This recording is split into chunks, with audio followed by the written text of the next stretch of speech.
15টা গরুতে কত টাকা লাগবে গাড়ি ভাড়া? কোন জায়গায় যাবে? চিটাগাং। কয়টা নিলেন? 19টা। গাড়ি ভাড়া কত লাগছে? এই যে এই পাশের এই মুড়োর সাদাটা 6 নম্বরটা।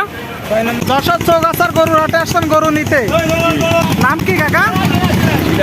সিরাজ কাকা। বাসা কোন জায়গায়? কয়টা ক্রয় করছেন? 15টা। এখানে গরুর দাম কেমন? মোটামুটি মানে কিছু পয়সা থাকে সকল খরচ খরচা বাদ দিয়ে। দেখতে পাচ্ছেন দর্শক, আজকে কি কি জাতের গরু নিচ্ছেন?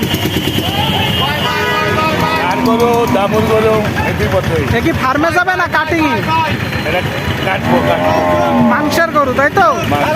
15টা গরুতে কত টাকা লাগবে গাড়ি ভাড়া? 25,000 তাই তো? এই গরুটা কত টাকা দাম পড়ছে? এটা বলছে আপনাকে 92। কতটুকু গোস্ত আছে আনুমানিক? মনে করেন 3.5 মণ। সুপ্রিয় দর্শক দেখতে পাচ্ছেন 92, 3.5 মণ গোস্ত আছে। ঢাকায় কত করে বিক্রি করেন গোস্ত? 650 পাইকারি দরে হইলো 620। জি, বাজারে একটু 19-20 হয়, সবসময় তো একরকম হয় না। নিয়মিত আসা হয়। আশা হয়। ঠিক আছে, তো ভালো থাকবেন। দেখতে পাচ্ছেন দর্শক গরুগুলোর ট্রাকে করে লোড করা হচ্ছে। দর্শক শ্রোতা, বিশাল বড় গরুর হাট। দর্শক শ্রোতা, প্রতিটা ট্রাক লোড করা হচ্ছে।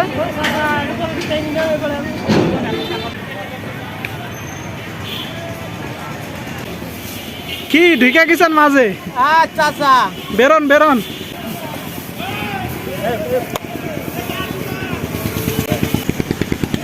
কোন জায়গায় যাবে? চিটাগাং। কয়টা নিলেন?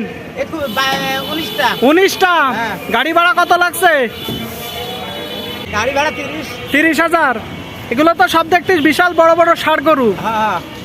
ফার্মে যাবে না কাটিং এ? নিয়মিত আসেন।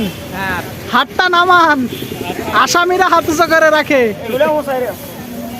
বাদ বাকি গুলো কই গরু আসতেছে তাই তো? তো কত পড়লো এই যে এই মুড়োর এই গরুটা? জি, আর এই যে এই গরুটা কত পড়লো? এটা কত পড়লো? 150। কতটুকু গোস্ত আছে আনুমানিক?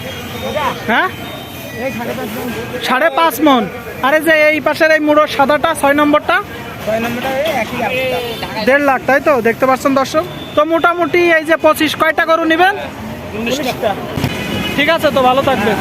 দেখতে পাচ্ছেন দর্শক, বাংলাদেশের বিভিন্ন জায়গায় চলে যাবে গরুগুলো।